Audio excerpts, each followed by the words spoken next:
Hello friends, இப்போ நம்ம பார்க்க போகிறது நம்ம இதுக்கு முன்னாடி பார்த்த வீடியோவோட கண்டினியூஸாக செகண்ட் பார்ட் பார்க்க போகிறோம். சரிங்களா? So role of woman in freedom struggle அப்படின்னு சொல்லக்கூடிய ஹெட்டிங் கீழே இருக்கக்கூடிய ரெண்டாவது பார்ட் வீடியோ நம்ம பார்க்க போகிறோம். லாஸ்ட்டாக பார்த்தது அந்த 50வது கேள்வியோடு நம்ம ஸ்டாப் பண்ணியிருந்தோம். இப்போ அந்த கேள்வியிலேருந்து நம்ம வந்து கண்டினியூ பண்ணலாம். சரிங்களா? 50வது கேள்வி பாருங்கள். மத்திய சமூக நல வாரியம் எந்த ஆண்டு நிறுவப்பட்டது? இதுதான் கொஸ்டின். ஓகே, இது நிறுவப்பட்ட ஆண்டு அப்படின்னு பார்த்தோன்னா 1953 நிறுவியிருப்பாங்க. ஒரு பாயிண்ட். சரிங்களா? பட் இதை வந்து நம்ம மத்திய அரசாங்கம் வந்து ஒரு தொண்டு நிறுவனமாக பதிவு செஞ்சுருப்பாங்க. அது எப்போ பண்ணாங்க அப்படின்னு பார்த்தோன்னா 1956வது சட்டத்தின் அடிப்படையில் பிரிவு 25 கீழே 56ல் இந்த சமூக நல வாரியத்தை ஒரு தொண்டு நிறுவனமாக பதிவு செஞ்சுருப்பாங்க. சரிங்களா? தென் அடுத்த கேள்வி, ஆந்திரா கல்வி சங்கம் எந்த ஆண்டு நிறுவப்பட்டது? இது நம்ம இதுக்கு முன்னாடியே பார்த்தது தான் இதை பற்றின கேள்விகள். ஸோ அதனால் உங்களுக்கு டைரெக்டாக இயரை மட்டும் சொல்கிறேன். 1948. ஸோ இண்டிபெண்ட்டுக்கு அடுத்து நமக்கு ஆந்திரா கல்வி சங்கத்தை நிறுவியிருப்பாங்க.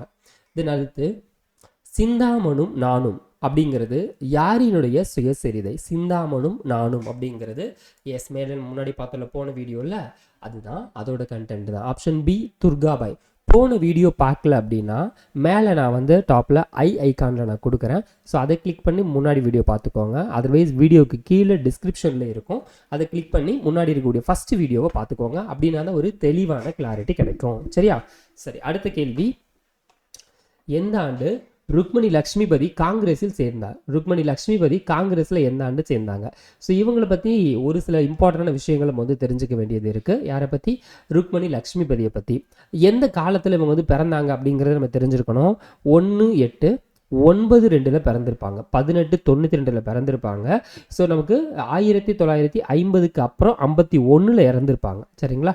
1951 இறந்துருப்பாங்க. வருஷம் நமக்கு இம்பார்ட்டன்ட். இது வந்து இவங்க வந்து ஒரு இசை கலைஞர் கூட சொல்லுவாங்க. சரிங்களா? இசை கலைஞர் கூட இவங்க வந்து சொல்லுவாங்க. ரொம்ப முக்கியமான ஒரு விஷயம் தெரியுமா?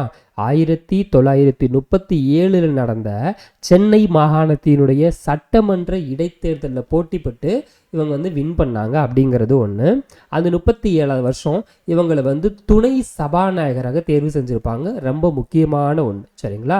சென்னை மாகாணத்தில் துணை சபாநாயகரை அவங்க தேர்வு செஞ்சுருப்பாங்க. அது மட்டும் இல்லாமல் அமைச்சரவையில் பொது சுகாதாரத்துறை அமைச்சராக இருந்திருப்பாங்க. 1947 காலகட்டத்தில் பிரகாசம் ஆட்சி செய்யக்கூடிய காலகட்டத்தில் பொது சுகாதாரத்துறை அமைச்சராக இருந்திருப்பாங்க. ஒரு பெண் இந்த அமைச்சர் பதவி வகித்தது இதுதான் ஃபர்ஸ்ட் டைமும் அப்படின்னு சொல்லுவாங்க. சரிங்களா? ஸோ இப்படிப்பட்ட சிறப்பு வாய்ந்த இவங்க எப்போ ஜாயின் பண்ணாங்கன்னா 1923 தென் முதல் பெண் கைதி யார்? ரொம்ப முக்கியமான ஒரு விஷயம். ஸோ ருக்மணி லக்ஷ்மிபதி தான். இவங்க என்ன பண்ணியிருப்பாங்க, எதுக்காக இவங்க வந்து கைது செய்யப்பட்டிருப்பாங்க அப்படின்னு பார்த்தோன்னா 1930வது வருஷத்தில் உப்பு சத்தியாகிரகம் நடந்திருக்குல்ல, அதில் இங்கே வேதாரண்யத்தில், சரிங்களா, வேதாரண்யத்தில் நடந்த உப்பு சத்தியாகிரகத்தில் கடந்துக்கிட்டதுனால இவங்களுக்கு 1 வருஷம் நமக்கு வந்து ஜெயிலும் போட்டிருப்பாங்க. அதனால் சிறை சென்ற முதல் பெண் கைதி அப்படிங்கிறத இவங்களும் சொல்லியிருப்பாங்க. அது மட்டும் இல்லாமல் அங்கே தான் இவங்க வந்து அபராதமும் செலுத்தினாங்க. அபராதம் செலுத்திய முதல் பெண் கைதி அப்படின்னு கேட்டாலுமே ருக்மணி லக்ஷ்மிபதி தான். சரிங்களா? ஸோ அடுத்த கேள்விக்கும் சரியான பதில் சேம் அதுதான். தென் மதுரையில் இளைஞர் மாநாட்டை நடத்தியவர் யார் அப்படின்னு பார்த்தோன்னா மதுரையில் இளைஞர் மாநாட்டை, இதுவும் சேம், ருக்மணி லக்ஷ்மிபதி தான். தென் அடுத்த கேள்வி, எந்த திட்டம் விதவை மறுமண திட்டம்? திருமண உதவி திட்டம் இல்லை, விதவை மறுமண திட்டம் அப்படிங்கிறது எந்த திட்டத்தை சொல்றாங்க அப்படின்னு பார்த்தோம்னா தர்மாம்பாள் திட்டத்தை தான் விதவை மறுமண திட்டம்னு சொல்லுவாங்க. தென் கலப்பு திருமண உதவி திட்டம் அப்படிங்கிறது முத்துலட்சுமி ரெட்டி அம்மையாரினுடைய திட்டத்தை தான் கலப்பு திருமண உதவி திட்டம்னு சொல்லுவாங்க. மெட்ராஸ் மாகாணத்தின் முதல் பெண் அமைச்சர் யார்? இப்போ தான் முன்னாடி கொஸ்டின் பார்த்தோம்ல, அதே தான். மெட்ராஸ் மாகாணத்தினுடைய முதல் பெண் அமைச்சர் ருக்மணி லக்ஷ்மிபதி. ஆப்ஷன் பி தான் சரியான பதில். தென் ஆண்கள் கல்லூரியில் படித்த முதல் பெண் யார்? ஆண்கள் கல்லூரியில் படித்த முதல் பெண், option B Muthulakshmi Reddy. Option B Muthulakshmi Reddy. Then முதல் பெண் சட்டமன்ற உறுப்பினர், முதல் பெண் சி கிடையாது. சரிங்களா? ஸோ அப்போ இது வேணாம், இதை எடுத்துரும், இந்த பாயிண்ட்டை நீங்கள் கன்ஃபியூஸ் பண்ணக்கூடாது. முதல் பெண் சட்டமன்ற உறுப்பினர் யார்? Yes, same. Option D Muthulakshmi Reddy. Then அனாதை பெண்களுக்கான அவ்வை இல்லம் எந்த ஆண்டு நிறுவப்பட்டது? அனாதை பெண்களுக்கான அவ்வை இல்லம், இது நான் வந்து ஆன்சரை மட்டும் சொல்கிறேன்னா இதுக்கான அடுத்தடுத்த கேள்விகள் உங்களுக்கு பின்னாடி இருக்குது, அதனால தான் உங்களுக்கு ஆன்சர் மட்டும் சொல்கிறேன். அனாதை பெண்களுக்கான அவ்வை இல்லம் எந்த ஆண்டு நிறுவப்பட்டது? அப்படியே கீழே ஆப்ஷன் தேவையில்லை. 1930, 1930. தென் பூனேயில் நடந்த அகில இந்திய மகளிர் மாநாட்டிற்கு தலைமை தாங்கியவர் யார்? பூனேயில் நடந்த அகில இந்திய மகளிர் மாநாட்டிற்கு தலைமை தாங்கியவர் யார்? Yes, option C Muthulakshmi Reddy. Option C Muthulakshmi Reddy. Then Adyar புற்றுநோய் நிறுவனத்தை திறந்தவர் யார்? அடையாறு புற்றுநோய் நிறுவனத்தை திறந்தவர் யார்? எஸ், இதுக்கும் same answer. Option B Muthulakshmi Reddy. மாநில சமூக நல ஆலோசனை குழுவின் தலைவர், மாநில சமூக நல ஆலோசனை குழுவினுடைய தலைவர் யார்? சேம், இதுவும் same. Option D Muthulakshmi Reddy. So உங்களுக்கு டைரெக்டாக உங்களுக்கு நான் வந்து எக்ஸ்பிளனேஷன்ஸ் கொடுக்கலன்னா இந்த மாதிரி கேள்வியை கேட்டிருப்பேன். கேள்வியில் ஒரு கேள்வி மட்டும் இருக்குன்னா அதை பற்றின ப்ரீஃபான எக்ஸ்பிளனேஷன்ஸ் உங்களுக்கு நான் கொடுப்பேன். தென் முத்துலட்சுமி ரெட்டி எந்த ஆண்டு பத்மபூஷன் விருதை பெற்றார்? பத்மபூஷன் விருது முத்துலட்சுமி அம்மையாருக்கு கொடுக்கப்பட்டது 56, 5-6. சரிங்களா? முத்துலட்சுமி ரெட்டிக்கு பத்மபூஷன் விருது எப்போ கொடுத்தாங்க? 1956. சட்டமன்ற உறுப்பினராக எனது அனுபவம், சட்டமன்ற உறுப்பினராக எனது அனுபவம் அப்படின்னு சொல்லிட்டு இந்த புத்தகத்தை எழுதினது யாரு? எஸ், ஃபர்ஸ்ட் உள்ள போனால் நமக்கு முத்துலட்சுமி ரெட்டி தான். தென் காந்தியினுடைய சத்தியாகிரகத்திற்கு உயிர் தியாகம் செய்த பெண் யார்? உயிர் தியாகம் செய்த பெண் யார்? காந்தியினுடைய சத்தியாகிரகத்திற்கு உயிர் தியாகம் செய்த முதல் பெண். Option C Valliammai. Option C Valliammai. Then Thillaiyadi வள்ளியம்மைக்கு தமிழக அரசு எந்த ஆண்டு சிலை அமைச்சது? தில்லையாடி வள்ளியம்மைக்கு எந்த வருஷம் சிலை குழு அமைச்சாங்க அப்படின்னு பார்த்தோன்னா 1971, 1971. இவங்களை பற்றின ஒரு சில விஷயங்கள் தெரிஞ்சுக்க வேண்டியது இருக்குது. எந்த நாள்னா 22 பிப்ரவரி மாதம் பிறந்து 1898 பிறந்திருப்பாங்க. சேம் 22 பிப்ரவரியில் 1914 இறந்திருப்பாங்க. சரிங்களா? ஸோ தென்னாப்பிரிக்காவில் வாழ்ந்த இந்தியர்களினுடைய உரிமைக்காக போராடின ஒரு நபராக சொல்லுவாங்க. கிட்டத்தட்ட எங்கே வருஷம்ப்பா? 98, இங்கிட்ட ஒரு 2, இங்கிட்ட ஒரு 14, மொத்தம் 16 வருஷம்தான். 16 வயதில் உயிரை நீத்த தமிழ் பெண் போராளி அப்படின்னு சொல்லுவாங்க. சரிங்களா? ஸோ அவங்களுக்காகத்தான் நமக்கு வந்து இந்த 71 ஒரு சிலை அப்படிங்கிறத அமைச்சிருப்பாங்க. ரொம்ப முக்கியமான ஒன்று. சரிங்களா? அதே மாதிரி இவங்களுக்கு ஒரு நினைவு மண்டபமும் இருக்கும். எங்கே அப்படின்னு பார்த்தோன்னா மயிலாடுதுறை மாவட்டத்தில் தரங்கம்பாடி வட்டத்தில் தில்லையாடி அப்படின்னு சொல்லக்கூடிய இடத்துல நமக்கு ஒரு நினைவு மண்டபமும் வச்சுருப்பாங்க. சரிங்களா? அதுதான் தில்லையாடி வள்ளியம்மை. அவங்களுடைய ஊரையும் மென்ஷன் பண்ணியிருப்பாங்க. சரியா? சரி. தென் இன்றைய ஔவையார் என்று திருவிகாவால் அழைக்கப்பட்டவர் யார்? இன்றைய ஔவையார் அப்படின்னு சொல்லிட்டு திருவிகாவை யாரை மென்ஷன் பண்ணியிருப்பாங்க அப்படின்னா அசலாம்பிகை அம்மையாரை. சரிங்களா? திருவிகா யாரை மென்ஷன் பண்ணியிருப்பாருன்னா அசலாம்பிகை அம்மையாரை. என்ன ரீசனுக்காக அப்படின்னு பார்த்தோன்னா இவங்க வந்து பல புராணங்கள் நூல்கள்லாம் எழுதியிருப்பாங்க. இது கீழே உங்களுக்கு அடுத்த கேள்வியை கேட்டிருக்கேன், அதையும் சேர்த்து இப்போ உங்களுக்கு ஆன்சராகவும் உங்களுக்கு நான் சொல்லிடுறேன். சரிங்களா? ஸோ இந்த காந்தி புராணம் அப்படிங்கிறது இவங்க எழுதப்பட்ட ஒரு இலக்கியம் தான், காந்தி புராணம் அப்படிங்கிறது. சரிங்களா? வேற என்ன புராணம் அப்படின்னு பார்த்தோம்னா திலகர் புராணம். திலகர் புராணம் அப்படிங்கிறதும் இவங்க எழுதின ஒன்று தான். தென் அது போக திருவுடையார் தல புராணம். என்னப்பா? திருவுடையார் தல புராணம். சரிங்களா? இதுவும் எழுதினது தான். தென் அது போக திருமாமாத்தூர், திருவா, சரிங்களா? திருமா இல்ல, திருவாமாத்தூர், திருவாமாத்தூர் புராணம். சரிங்களா? தென் அது போக ஆத்திச்சூடி வெண்பா, ஆத்திச்சூடி வெண்பா அதுவும் இவங்க எழுதப்பட்ட ஒன்று தான். தென் அது போக குழந்தை சுவாமிகள் பதிகம், குழந்தை சுவாமிகள் பதிகம் எழுதப்பட்ட ஒன்று தான். தென் அது போக ராமலிங்க சுவாமிகள் வரலாற்று பாடல், ராமலிங்க சுவாமிகள் வரலாற்று பாடல். சரிங்களா?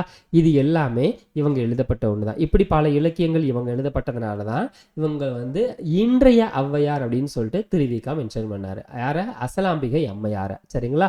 சரி, அதனால் எதுப்பா முக்கியமான ஒன்று அப்படின்னு பார்த்தோன்னா ஆத்திச்சூடி வெண்பாவும் காந்தி புராணமும். சரி, அடுத்த கேள்வி காந்தி புராணத்தை டைரெக்டாக கேள்வி கேட்டிருக்கேன். காந்தி புராணத்தை எழுதினவை யார் அப்படின்னு பார்த்தோன்னா அசலாம்பிகை அம்மையார்.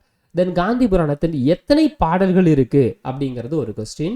2034. காந்தி புராணத்தில் இருக்கக்கூடிய மொத்த பாடல்களின் எண்ணிக்கை 2034. ஆத்திச்சூடி வெண்பாவை எழுதியவர் மேலே கேட்டதுதான், அதனால டைரக்டா ஆன்சர் பண்ணிடலாம், அசலாம்பிகை அம்மையார்.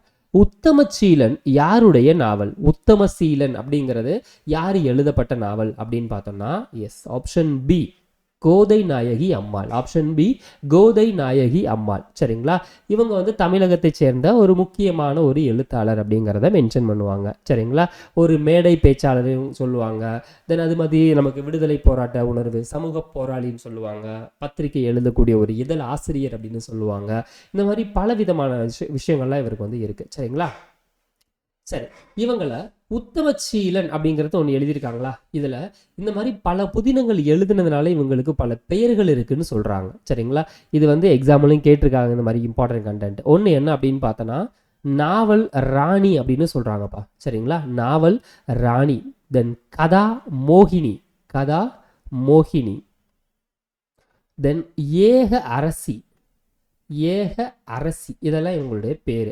இந்த கோதை நாயகி அம்மாள் பிறந்த வருஷம் 1901, 1901 பிறந்து 1960 வந்து இயற்கை எழுதியிருப்பாங்க. இந்த 3 பேரும் நமக்கு ரொம்ப இம்பார்ட்டண்டான ஒரு கண்டென்ட், ஞாபகம் வச்சுக்கோங்க. சரிங்களா? ஸோ தன்னுடைய வாழ்நாளில் கிட்டத்தட்ட 115 புதினங்கள் எழுதியிருக்காங்களாமா. சரிங்களா? 115 புதினங்கள் எழுதியிருக்காங்களா. சரிங்களா? ஸோ அதே மாதிரி தன்னுடைய வாழ்நாளில் கிட்டத்தட்ட 59 வருஷமா, எஸ், இதனுடைய காலத்தை பாருங்களேன், 59 வருஷம் அப்படிங்கிறதுல 35 வருஷம் வரைக்கும், 35 வருஷமா எழுத்து மட்டும்தான் அப்படிங்கிற மாதிரி எழுத, ஒரு கவிதை எழுத, ஒரு புத்தகம் எழுத அப்படிங்கிற மாதிரி 59 வருஷத்துல 35 வருஷம் எழுத்துக்காகவே தன்னை வந்து அர்ப்பணிச்சு கொண்ட ஒரு முக்கியமான ஒரு நபராக இந்த கோதை நாயகி அம்மாவை சொல்லியிருப்பாங்க. சரிங்களா? சரி. தென் வைதேகி புத்தகத்தை எழுதியவர் யார்? வைதேகி புத்தகத்தை எழுதியவர், எஸ், சேம், கோதை நாயகி அம்மாள். ராமலிங்க சுவாமிகள் வரலாறு எழுதியவர் யார்? எஸ், முன்னாடி பார்த்தோம்ல அந்த கொஸ்டின், அசலாம்பிகை அம்மையார். திலகர் புராணம் யாரு? மேலே பார்த்தா அதே கொஸ்டின், அசலாம்பிகை அம்மையார். தென் ராஜா சொக்கலிங்கனார் புராணத்தை எழுதியவர் யார்? ராஜா சொக்கலிங்கனார் புராணம், எஸ், இதுவும் அசலாம்பிகை அம்மையார் தான், இதுவும் அசலாம்பிகை அம்மையார் தான். தென் மகளிர் பாலினா சங்கம் எந்த ஆண்டு தொடங்கப்பட்டது? மகளிர் பாலினா சங்கம் எந்த ஆண்டு தொடங்கப்பட்டது? 1914, 1914 தொடங்கியிருப்பாங்க. தென் காந்தி டேஸை தத்தெடுத்த மகள் என கருதினார். இந்த காந்தி டேஸை தத்தெடுத்த மகள், yes, Ambujathammal. Ambujathammal, option C. Naan Kanda பாரதம் என்ற நூலை எழுதியவர் யார்? நான் கண்ட பாரதம் என்ற நூலை எழுதியவர் யார்? Yes, option A, அம்புஜதம்பாள். தென் பாகம்பிரியால் மாதர் சங்கம் யாரால் தொடங்கப்பட்டது? பாகம்பிரியால் மாதர் சங்கம் அப்படிங்கிறது கிருஷ்ணவேணி அம்மையார்னால தொடங்கப்பட்டது. 1963 யாரு பத்ம ஸ்ரீ விருதை வந்து வாங்கினா? பத்மஸ்ரீ விருது, எஸ், 1964 வாங்கினது வந்து அம்புஜதம்பாள். Option D, Ambujathammal. நாகப்ப சாதர் சங்கம், நாகப்ப சாதர் சங்கம் நிறுவியவர் யார்? Yes, Moovalur Ramamirtham. Option C, Moovalur Ramamirtham. மகளிர் இல்லம் அப்படின்னு சொல்லக்கூடிய புத்தகத்தை எழுதியவர் மகளிர் கிருஷ்ணவேணி அம்மையார். ஆப்ஷன் பி, கிருஷ்ணவேணி அம்மையார். கவி மலர் மாலை புத்தகத்தை எழுதியவர் யார்? கவி மலர் மாலை புத்தகத்தை எழுதியவர், எஸ், ஆப்ஷன் பி, கிருஷ்ணவேணி அம்மையார். ஆப்ஷன் பி, கிருஷ்ணவேணி அம்மையார். ஜெகன்மோகினி இதழ் எந்த ஆண்டு தொடங்கப்பட்டது? ஜெகன்மோகினி அப்படிங்கிற இதழ் வந்து தொடங்கப்பட்டது 1925. Option A, 1925 தொடங்கியிருப்பாங்க. சரிங்களா? சரி, ஓகே. 19 இது வந்து ஒரு சில இடத்துல மாற்றமும் கொடுத்துருப்பாங்கன்னு நினைக்கிறேன். 35 காலமும் நமக்கு வந்து கொடுத்துருப்பாங்க. சரிங்களா? ஸோ இது வந்து கோதை நாயகி அம்மாள் நடத்திய ஒரு இதழ் அப்படின்னு சொல்லுவாங்க. இந்த இதழில் வந்து எது எது சார்ந்த விஷயங்கள்லாம் வெளிவந்துச்சு அப்படின்னு பார்த்தோன்னா, பெண் கல்வி, பெண்ணினுடைய விடுதலை, இது எல்லாமே நமக்கு அதை எழுதப்பட்ட ஒரு இதழாகத்தான் இதை வந்து மென்ஷன் பண்ணியிருப்பாங்க. சரிங்களா? ஸோ தொடங்கப்பட்டது 1925. ஒரு சில ரெஃபரன்ஸில் 35 அப்படின்னு கொடுத்துருக்காங்க. சரிங்களா? ஸோ அந்த ரெஃபரன்ஸை நீங்கள் வந்து நான் இன்னொரு டைம் நான் வந்து அஃபீஷியலை கன்ஃபார்ம் பண்ணிட்டு கூட உங்களுக்கு நான் இன்ஃபார்ம் பண்ணுறேன். பட் இப்போதைக்கு 25 அப்படிங்கிறத மட்டும் நோட் பண்ணிக்கோங்க. சரிங்களா? அடுத்தடுத்த டெஸ்ட்டை ஃபாலோ பண்ணுங்கள். ஏன்னா இந்த மாதிரி ஒரு சில கேள்விகள் ஏதாவது சின்ன சின்ன மிஸ்மேட்ச் இருக்குன்னா அடுத்தடுத்த டெஸ்ட் வரும்போது உங்களுக்கு அதுக்கான அப்டேட்டை உங்களுக்கு நான் கொடுத்துருப்பேன். சரிங்களா? தென் 130 புத்தகங்களை எழுதியவர், அது போக படிக்காத நபர், ரொம்ப இம்பார்ட்டன்ட் பாருங்களேன். படிக்காதவர் 130 புத்தகங்களை எழுதியவர். மேலே நமக்கு பார்த்துருந்தால் அதே மாதிரி கோதை நாயகி அம்மாள். சரிங்களா? எஸ், ஆப்ஷன் டி கோதை நாயகி அம்மாள். ராதாமணி புத்தகத்தை எழுதியவர். ராதாமணி புத்தகத்தை எழுதியவர். எஸ், சேம், ஆப்ஷன் சி கோதை நாயகி அம்மாள். தென் நவீனாதா கிருஷ்ணன் புத்தகத்தை எழுதியவர். எஸ், சேம், கோதை நாயகி அம்மாள். மகளிர், எஸ், அதே கொஸ்டினா விட்டுலாம்.